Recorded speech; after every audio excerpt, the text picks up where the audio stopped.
Saludos y bienvenidos a Mangas Verdes. Arrancamos esta semana un programa que va a tener mucho que ver con la conservación vegetal y con su buen uso desde el punto de vista bioeconómico. Lo hacemos bien arropados, como siempre, porque Mangas Verdes está en marcha gracias a Signus, garantizando la recogida gratuita de neumáticos usados en cualquier taller de España que lo solicite para reciclarlos como drenajes, mezclas bituminosas, pistas deportivas y muchos otros usos. Infórmate en signus.es y conoce la actualidad del mundo ambiental a través de Mangas Verdes cada semana.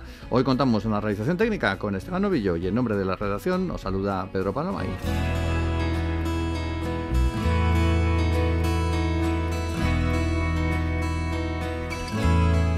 El próximo 30 de diciembre de este mismo año va a entrar en vigor la normativa sobre deforestación de la Unión Europea, que va a intentar garantizar que los productos comercializados por las empresas no contribuyan a la deforestación. Esa palabra tan fea de cómo suena y de lo que significa. Que tanto cambia si transformamos, por cierto, la letra D inicial en una letra R.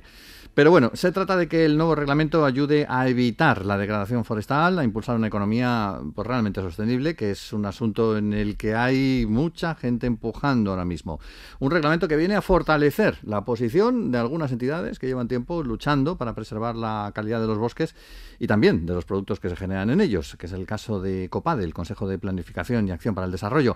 Marta Corella es portavoz y coordinadora ejecutiva de proyectos de desarrollo de COPADE. La tenemos hoy con nosotros para explicar precisamente el alcance de esta nueva normativa. Saludos, Marta.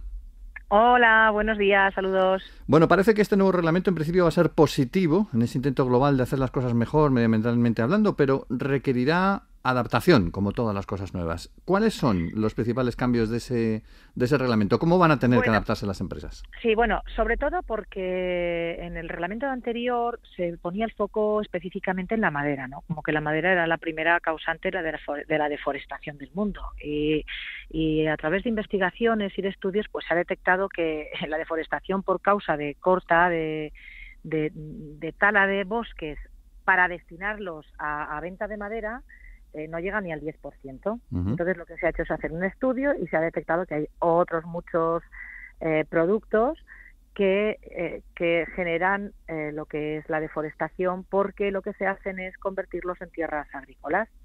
Y en estos productos pues también ha puesto el foco la nueva normativa, el nuevo reglamento, el UDR, en pues alimentos como el café, el cacao, la soja, bueno, y unos cuantos más, ¿no? La ganadería del ovino, de dónde vienen los piensos que se comen. Y lo que se ha hecho ha sido como extender un poco más el abanico y también hacer como una catalogación de zonas que son más vulnerables o que tienen más riesgo de deforestación, otras que tienen menos riesgo, y hacer como una trazabilidad de todos estos productos. Es decir, cuando se importa a nuestro país o incluso cuando nuestro país en nuestra comunidad, la Unión Europea, cuando se exporta de la Unión Europea o incluso dentro de la propia Unión Europea se comercializan productos, bueno, pues tienen que tener como esa trazabilidad asegurada, que es un poco hacia donde tendemos, ¿no? Porque al final esto es lo que sí que protege al consumidor, saber de dónde viene lo que consume, porque tiene que tener el derecho de poder decidir si quiere consumir esto sabiendo las consecuencias o sabiendo el daño o el impacto positivo o negativo que ha causado. Pues creo que es hacia donde se camina. ¿Cómo va a influir eso? Porque hay muchas empresas que se dedican a la importación, exportación y van a tener que revisar eso de alguna manera. ¿Tendrán que montar nuevas secciones en su compañía? ¿Tendrán que formar a gente especializada para seguir para esa trazabilidad, por ejemplo? ¿O cómo va a funcionar eso? Bueno, el reglamento no es especialmente complejo, porque lo que se pide se pide geolocalización de los lugares de origen, se pide cumplimiento de normativas, algo que no... O sea, algo que tendría que todo, o sea, cada ciudadano de a pie presupone, ¿no? Sí. Quiero decir, todo el mundo presuponemos que los productos que consumimos tienen una procedencia clara y hay una trazabilidad de ese producto y ha llegado hasta nuestras manos sabiendo que pues esto, ¿no? Que ha habido una gestión responsable y sostenible. Bueno, pues esto es lo que hace el reglamento, es que tampoco viene a pedir peras al olmo, Sí. Y tampoco es complejo porque no hay unos procedimientos que sean laboriosos, También el reglamento permite la figura de un representante, es decir, pues de gente que se pueda acreditar, gestorías, etcétera, para que puedan hacer los trámites, y a las empresas les cuesta demasiado esto. Pero es que no son diligencias debidas, que es lo que te piden, que como te digo, piden el lugar de origen, piden quién ha participado en la cadena de la comercialización hasta llegar aquí. No son cosas que como te digo, todo el mundo, si tú lo explicas, dice, pero es que eso no se hacía. Sí, son ¿no? las cosas que damos por hecho y que a veces no funcionan. Exacto. Entonces es importante esto. También hay una parte muy importante, porque en este reglamento se reconoce el papel de las comunidades vinculadas a los bosques, sean comunidades indígenas, sean comunidades rurales. Pues en nuestro país, por ejemplo, la mayor parte de la población de las comunidades rurales que están sufriendo el éxodo y la despoblación están vinculadas a los bosques, son justamente zonas muy forestales. Y hay veces pues que dices, bueno, claro, que traigan a lo mejor productos de otro sitio, madera de otro lugar, que es más barata porque no se controla cómo se gestiona, pues tampoco le ha hecho ningún bien, ¿no? Y creo que en esta transición que queremos hacer, en este proceso en el que nos encontramos, la sociedad en su conjunto, y en esta situación de cambio climático que tenemos que transitar hacia una economía verde, pues hay productos como la madera, que va a ser la materia del siglo XXI. Sí, de hecho, es que están colapsados de esto. Esto que estás contando, a veces se ve una contradicción, ¿no? Porque es como que se castigan los propios productos agrícolas o madereros europeos para traerlos del otro lado del mundo, con todas las emisiones que eso suponen. Entonces, en lugar de potenciar un poco, ¿no?, el tema primario aquí en Europa, eso a veces es chocante. Saber el impacto. Bueno, yo creo que, creo que estamos caminando hacia la trazabilidad de los productos. Sí. Como te decía, es una manera de preservar los derechos de los consumidores, porque tú tienes que poder decir, oye, pues mira, yo quiero consumir este producto porque viene de comercio justo, Copa de Trabaja, con este sello de comercio justo, con un sello que se llama Madera Justa, que tiene también, no solamente este sello de madera justa exige una certificación, en este caso FSC, hay varios sellos de certificación, PEF, FSC, bueno, pues no solamente FSC, sino que además va un poquito más allá, y lo que quiere es garantizar que hay un impacto positivo en las comunidades, ¿no?, que están vinculadas a los productos que comercializa. Y es hacia ahí hacia donde tenemos que ir, porque si tú vas a comprar carne y de repente te ponen un cartel y te dicen, mira, este cordero se ha criado en extensivo y beneficia a los bosques, mejora su biodiversidad, los hace menos vulnerables y más resilientes a la hora de un gran incendio, y a usted le va a costar 15 euros el kilo, ¿no? Y ahora tienes otra chuleta y esta se ha criado en extensivo y te cuesta 12. Pues a lo mejor tú dices, oye, mira, yo me gasto 15. Pero es lo que te digo, ¿no? Hacia ahí camina, ¿no? Este reglamento camina hacia hacer un control de todos los productos que están llegando, que por otra parte es lo que te vuelvo a decir. Es como, oye, perdona, pero esto no estaba pasando con todos los productos ya. O sea, ¿realmente están entrando productos y no sabemos cuál es su procedencia? Yo como consumidora me lo pregunto, claro. Ya. Hay muchas de estas normas internacionales que se hacen pensando sobre todo en grandes empresas. España es un país de pymes. Por lo que nos has contado, como va a ser bastante sencillo, creo que será asumible también por las pequeñas y medianas empresas, ¿no? Sí, como te decía, bueno, todavía no está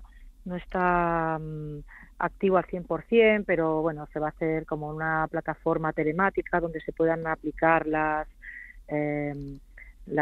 diligencias, ¿no?, correspondientes, e incluso aunque es anual, si tú traes productos reiteradamente no tienes que estar aplicándolo continuamente. Si ya has hecho la diligencia debida en su momento, pues puedes acogerte a esa misma diligencia.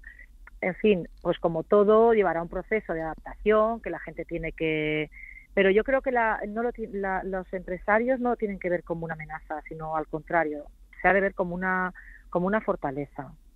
Una ayuda, ¿no? Bajo mi punto de vista, sí.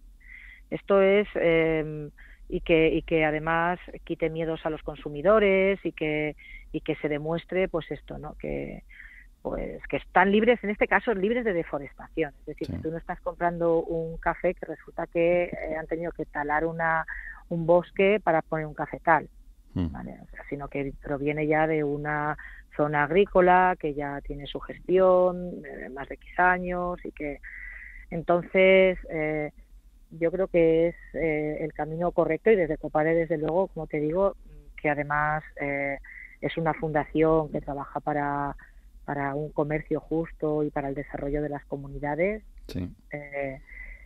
Que además estamos trabajando. Tenemos un proyecto que se llama Bosques Vivos, precisamente para divulgar la normativa, este reglamento. Hemos hecho convenio con la Universidad Politécnica de Madrid también, en un máster que están impulsando desde arquitectura. Estupendo. Para también mostrarles a los arquitectos la necesidad de que se construya con madera. Porque los bosques de nuestro país en este momento, lejos de lo que la gente cree, están creciendo. Sí, hay una masa forestal inmensa ahora mismo. Están creciendo, más del 50% de nuestro país es forestal, y las masas están creciendo y los bosques siguen creciendo y si no se gestionan siguen creciendo, y la naturaleza se regula. Uno de sus elementos, que nosotros lo vemos como una gran tragedia, pero la naturaleza pues es un elemento de rejuvenecimiento, que son los incendios. Y claro, el problema que tenemos con los incendios actuales es que tienen tanta carga de biomasa que genera una energía tan potente el incendio que es inabordable. Y además, no solamente eso, sino que cuando en un estado normal de nuestros bosques de gestión, unos bosques gestionados que tienen un incendio, bueno, pues el reservorio de semillas no muere, hay una regeneración más bien pronta. Pero con estos incendios no, con estos incendios tienen tanta virulencia y tienen tanta energía, generan tanta energía que acaban hasta con el reservorio de semillas del suelo. Por eso es tan importante que la gente tome conciencia de que gestionar nuestros bosques es la única manera de preservarlos. Exacto. Y que además, gestionándolos, estamos obteniendo unos recursos que son necesarios para esta transición verde, y además generamos oportunidades en estas comunidades vinculadas a los bosques, que son necesarias porque son las custodias necesarias para su preservación. Exacto. Porque donde hay una comunidad rural viva, pues siempre se mantienen los caminos abiertos, siempre son ojos que vigilan el monte, pues aquí ha pasado esto. Siempre aquí, cuando en los pueblos de montaña, cuando se tocaban las campanas fuera de hora, pues todo el mundo salía sabiendo que había un incendio y que había que ir a ayudar. Entonces, esto sí que es verdad que es una visión que debemos cambiar, porque a veces como que si no vemos lo que pasa con el producto que adquirimos, pues no está pasando. Pero sí. Claro, sí que pasa. Eso pasa como la información, ¿no? Lo que no se cuenta no existe. No sucede. Por eso lo estamos contando. Muchas gracias, Marta, por todo lo que nos has explicado, y esperemos que esa normativa efectivamente cumpla su papel y que en breve podamos estar hablando de una mejor gestión, no solamente en España, sino en el resto de Europa, de los bosques de nuestro viejo continente. Ojalá. Mangas verdes, paso a paso.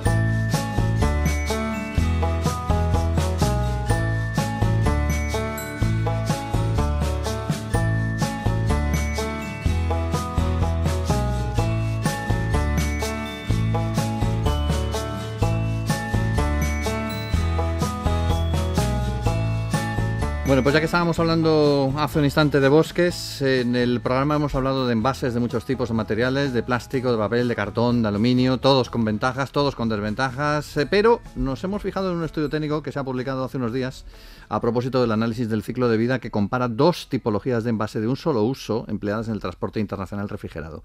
Y resulta que el más sostenible es el envase de madera, un envase de madera. ¿Cómo es esto? Pues nos lo va a contar Emilio José Pérez, director de FEDENCO, que es la Federación Española del Envase de Madera y sus componentes, que para eso le tenemos hoy en el programa con nosotros. Emilio, saludos, bienvenido. Hola, Pedro Pablo. Bueno, un trabajo. Gracias por la invitación. Sí, un trabajo que ha comparado lo que es este envase, sobre todo para temas hortofrutícolas, ¿no?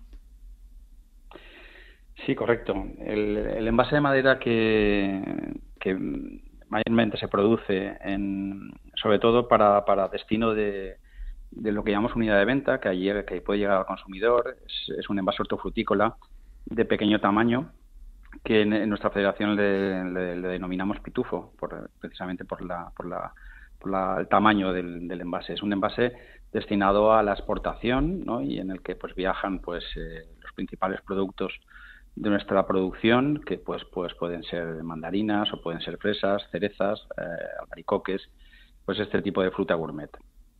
El estudio se ha hecho desde Valencia, desde la Universidad Politécnica de Valencia, con los investigadores del Grupo de Tecnologías de la Información y la Comunicación contra el Cambio Climático, y lo que ha hecho pues es una clasificación de todos los procesos productivos y logísticos en toda la cadena de valor para los envases. Lo han comparado con los envases de cartón. ¿Cuáles son las ventajas del de madera?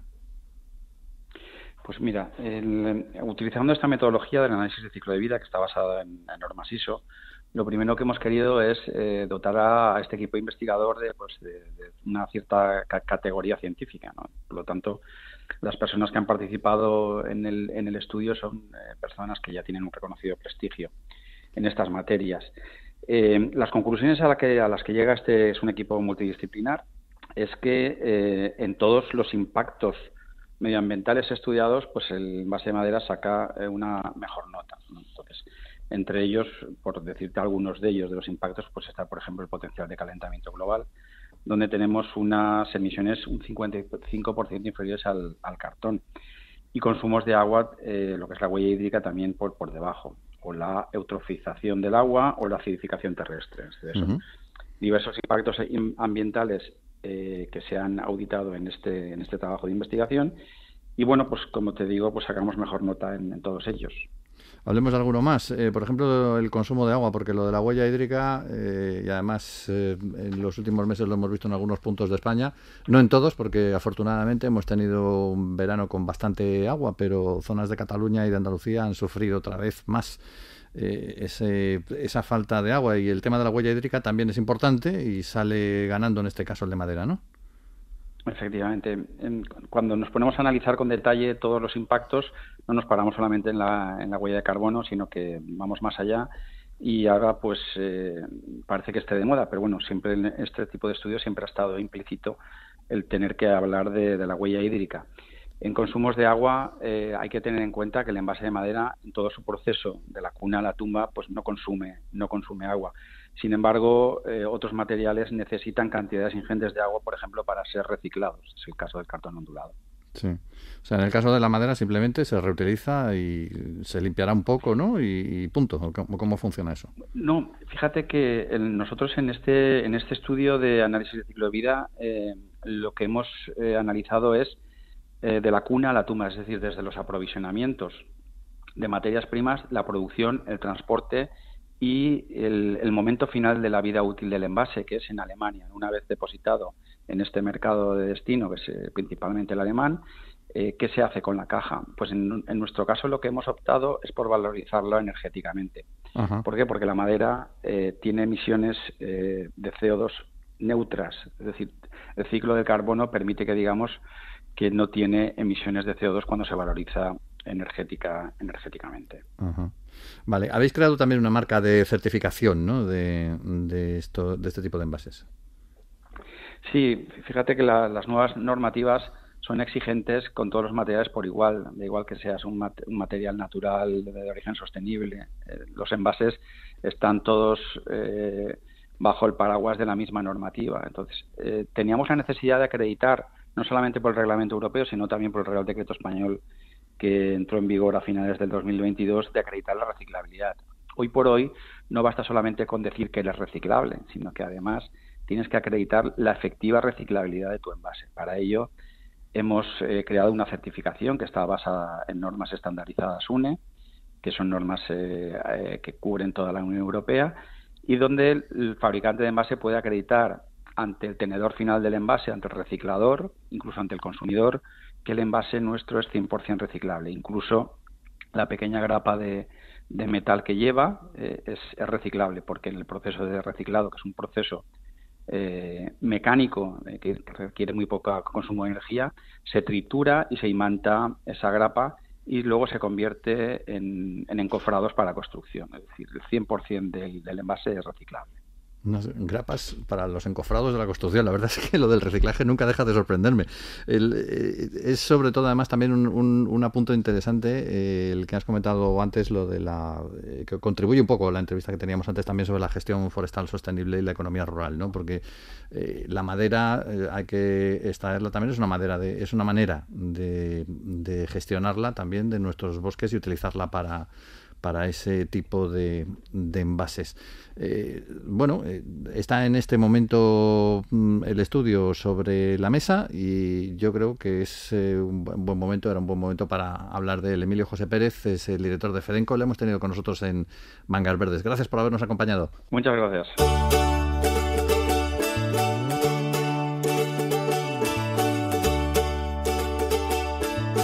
Vive en verde con Mangas Verdes.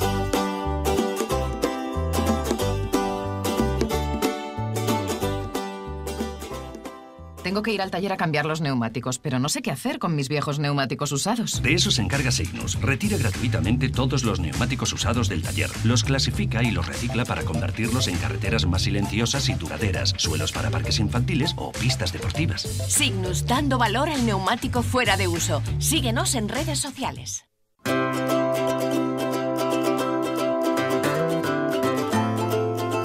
Mangas Verdes. Escucha la naturaleza.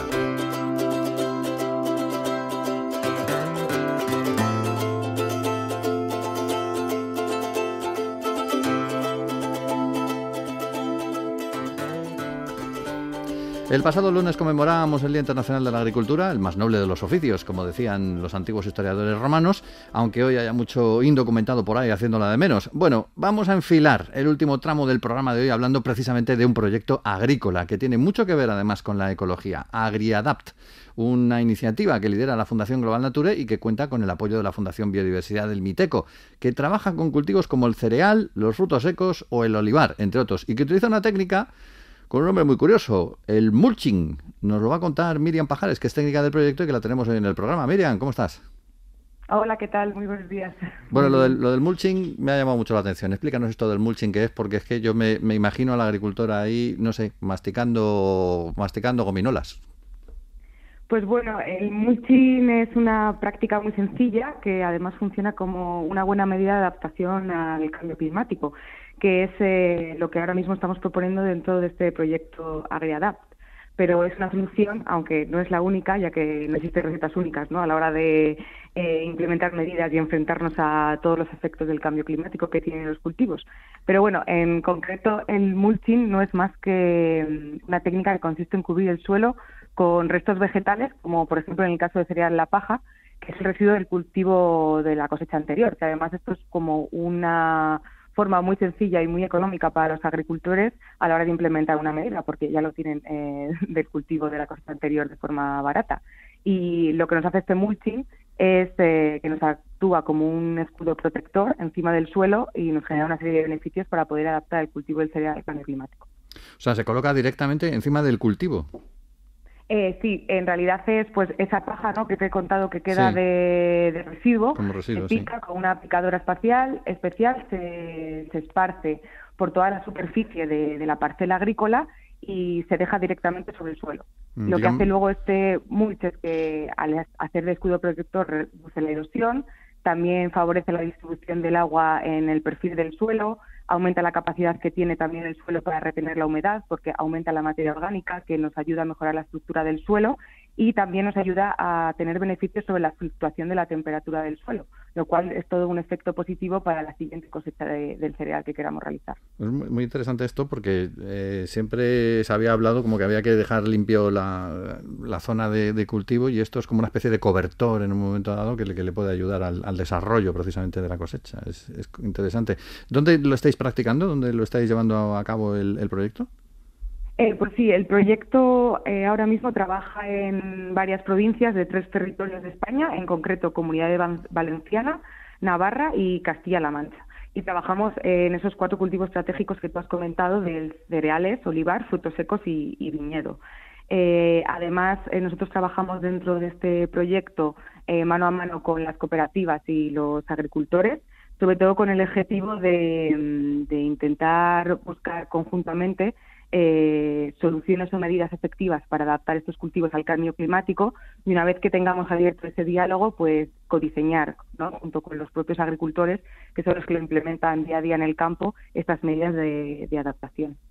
Esto también ayuda, imagino, a ahorrar agua o por lo menos a paliar en parte la falta de ella. Sí, correcto. De hecho, nosotros, por ejemplo, dentro del proyecto de AgriAdapt, una de las partes más técnicas del proyecto lo que consiste es en que diagnosticamos dentro de estos territorios en los que trabajamos todos los impactos y los riesgos que tiene el cambio climático sobre estos cultivos con los que estamos trabajando.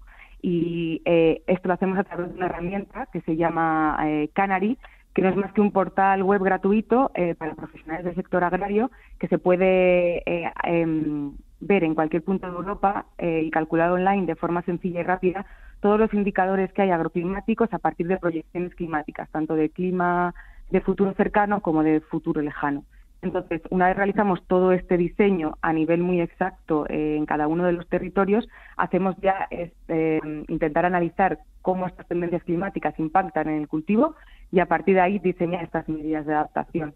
Y respecto a lo que comentabas antes sobre que siempre se solía dejar el suelo desnudo en lugar de utilizar esta práctica como el mulch, nosotros también lo que hacemos dentro del proyecto es experimentar para lograr ver de verdad las evidencias y los impactos positivos que tiene estas prácticas como el mulch en temas de adaptación al cambio climático.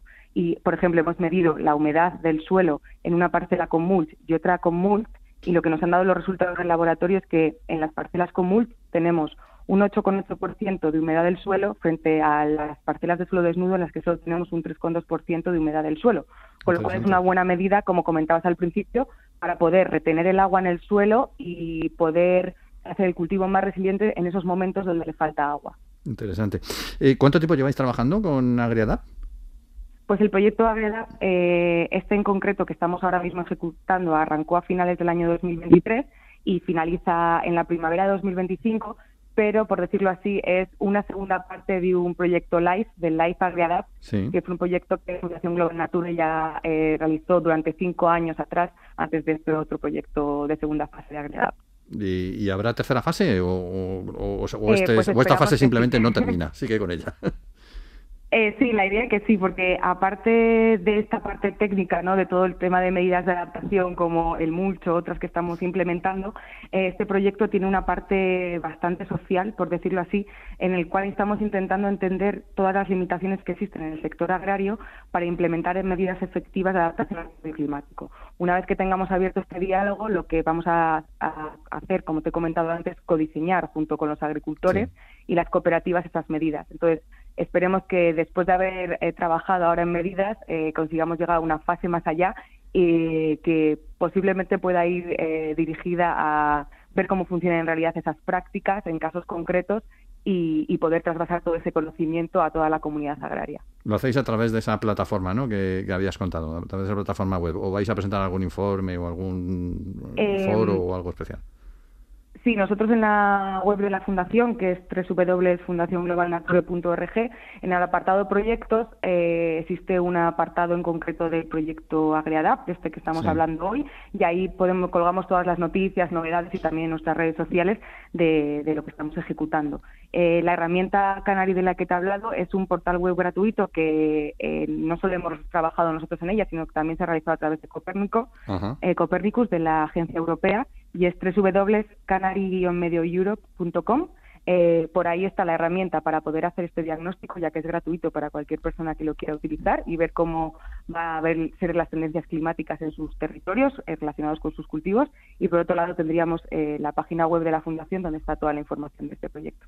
Pues ahí está, y ahí lo contamos y esperamos que salga adelante y que la cosa funcione. Gracias, Miriam, por habernos acompañado hoy en el programa. Muchas gracias, hasta luego.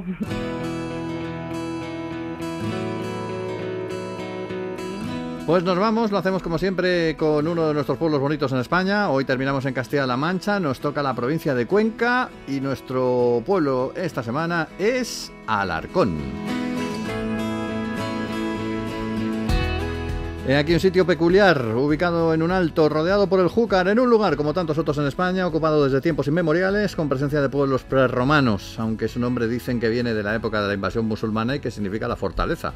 La verdad es que la historia de Alarcón está ligada desde siempre a su condición como plaza fuerte, gracias a la cual, por ejemplo, consiguió liderar en su día una de las regiones del antiguo señorío de Villena.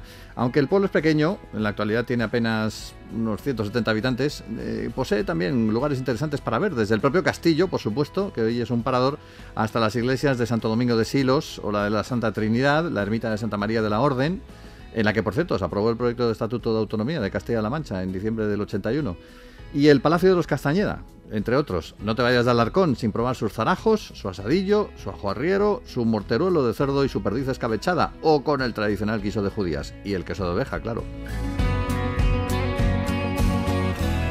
Mangas Verdes en marcha gracias a Signus, referente en el modelo de la economía circular y trabajando por un entorno sostenible para garantizar el tratamiento adecuado a los neumáticos fuera de uso. Infórmate en signus.es. Nos vamos hoy con la realización técnica de Esteban Novillo y en nombre de todo el equipo de la plataforma medioambiental de la Agencia EFE, os habló Pedro Pablo May. Feliz y verde semana.